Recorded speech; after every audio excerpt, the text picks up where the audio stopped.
Hey there, just a quick update. I spent the summer resting and realigning, and it was incredibly restorative for my mind, body, and spirit. And now I am so excited to come back.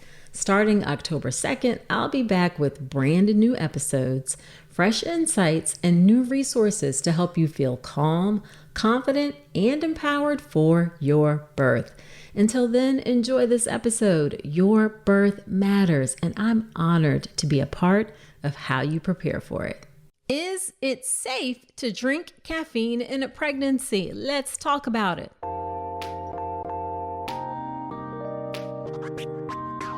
Welcome to the All About Pregnancy and Birth podcast. If you're having a baby in the hospital, you are giving birth in a system that too often takes away power from women over what happens in their own bodies. I'm Dr. Nicole Calloway Rankins, a practicing board-certified OBGYN who's had the privilege of helping well over 1,000 babies into this world. I've been a doctor for over 20 years, and I'm here to help you take back your power, advocate for yourself, and have the beautiful pregnancy and birth that you deserve. This podcast is for educational purposes only, and it's not a substitute for medical advice. Check out the full disclaimer at drnicolerankins.com/disclaimer. Now let's get to it.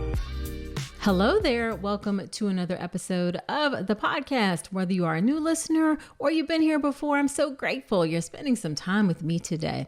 So we're going to chat about the safety of caffeine in pregnancy. But before we get into that, I want to check in and see if you've made your birth plan yet. If you haven't, you definitely should. And I have a great class to help you called Make a Birth Plan the Right Way. The typical way that people make birth plans, filling out one of those templates or forms and taking it to the hospital during labor, is completely ineffective. It does not work to help you have the birth that you want. Trust me, I know. I've been doing this for over 20 years. In my free class, Make a Birth Plan the Right Way, I teach you a step-by-step process, the questions to ask during your prenatal visit, so you make a birth plan that really is going to work to help you have the birth that you want. Folks love this class. You can check it out at drnicolerankins.com/birth plan. Okay, let's talk about caffeine in pregnancy. So the first thing I want to say is that the data is really mixed on this, and the quality of the data surrounding caffeine in pregnancy is actually kind of poor. It's considered poor on the scale of research studies.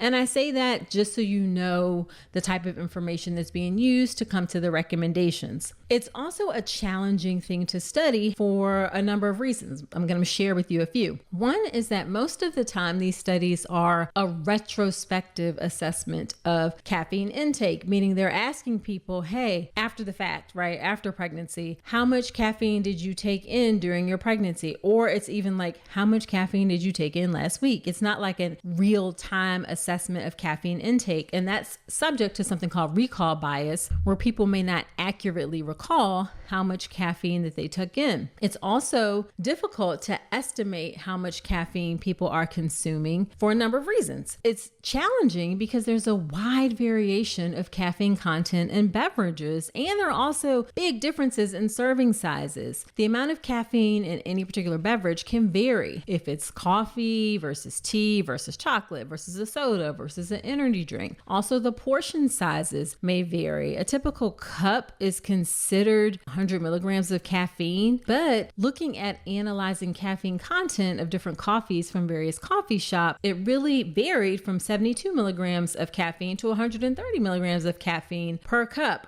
So it really can be challenging. Also, depending on how the coffee or the tea is brewed can influence the amount of caffeine, as well as the brand of the product. That can influence the amount of caffeine as well. So it can be challenging to estimate. And the final thing that I'll mention is that these studies typically do not account for the fact that we each actually metabolize caffeine in a different way. Some people may be slow metabolizers of caffeine, meaning that caffeine is going to hang around in their blood a bit longer. Some people may metabolize it faster. And these studies really just don't take that into account. So it's a challenging thing to really look at. Now, with that being said, let me give you the information that we do have in our best recommendation about consuming caffeine during pregnancy. The first thing I want to say about this is that caffeine most definitely crosses the placenta. Okay, so I do want you to know that. And caffeine can be found in amniotic fluid. It can also be found in fetal blood. All right. So it will get into the amniotic fluid, will get into the fetal bloodstream. And the other thing to know is that pregnancy slows down the ability to metabolize caffeine the further along you get in pregnancy. So as you progress during pregnancy, your caffeine metabolism will slow down, and it'll take longer for you to metabolize or break down that caffeine in your bloodstream. Okay, so it'll hang around longer. So just know that. When you're pregnant, you deserve products and research that actually put women first. But the reality is that when it comes to clinical studies, women are often left out, pregnant women especially. And that means a lot of prenatal vitamins aren't even clinically tested, yet they're supposed to support one of the most important stages of your life. That's why I trust Ritual.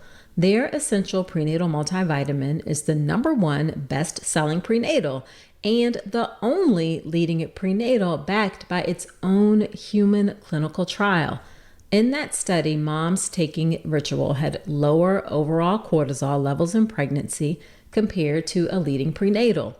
And from my perspective as an OBGYN, I appreciate that every ingredient is traceable, third-party tested, and designed for optimal absorption. It's also been designed with upset stomach in mind, which makes it a better overall experience. Pregnant women deserve more than afterthought care, and Ritual is pushing the standard higher.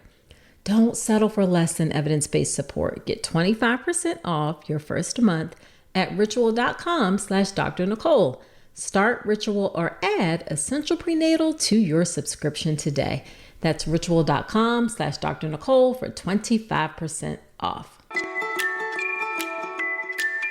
So looking at the data, the studies that we have, the big picture is that higher levels of maternal caffeine consumption, that's above 300 milligrams per day, that would be around 3 cups of coffee per day, have generally been associated with adverse reproductive outcomes, okay? So higher levels, above 300, more than 3 cups a day, have been associated with adverse outcomes. Now, earlier studies suggested that lower levels of caffeine really had little or no impact, but some newer studies have produced conflicting results, including a couple that have shown some potential for harm. All right. So the data on lower levels of caffeine is a little bit mixed. Now, when we look at specific things, so when we look at fertility at typical levels of caffeine intake, and typical level is considered up to 300 milligrams per day from all sources. So that would be coffee, that would be soda, that would be energy drinks, that would be tea, chocolate, all of that. There doesn't appear to be an association between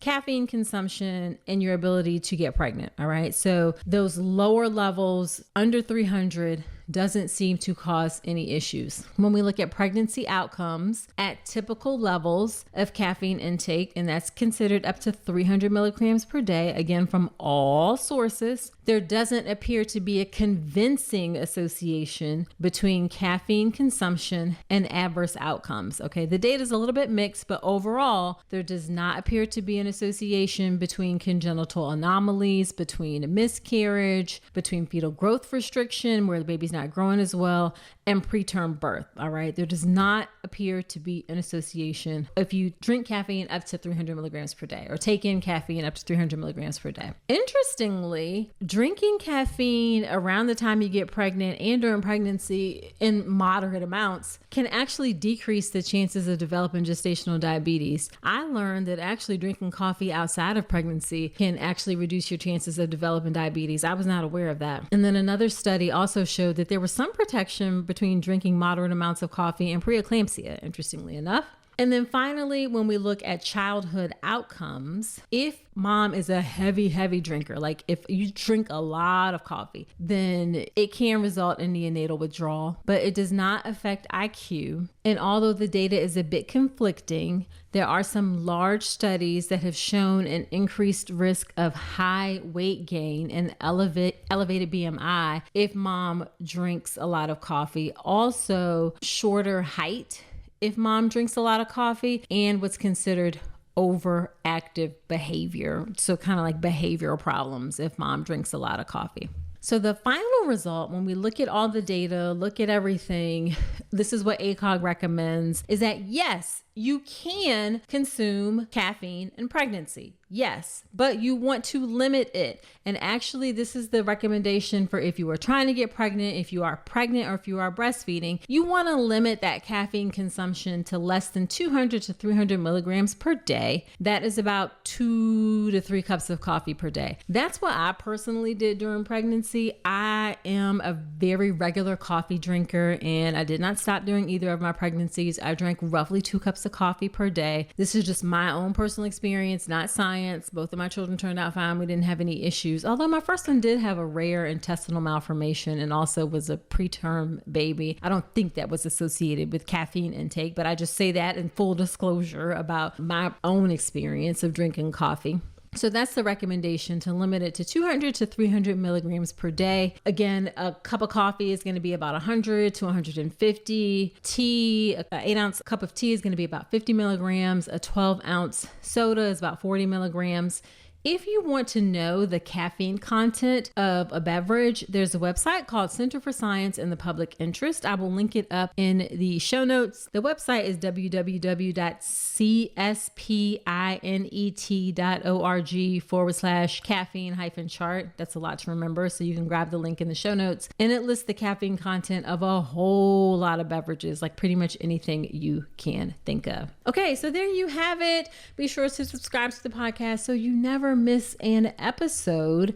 And do check out my free birth plan class, Make a Birth Plan the Right Way. You will love it. It's going to give you some great information to help set you up for a successful, beautiful birth. You can sign up for that class at drnicolerankins.com/birth plan. So that's it for this episode. Do come on back next week and remember that you deserve a beautiful pregnancy and birth.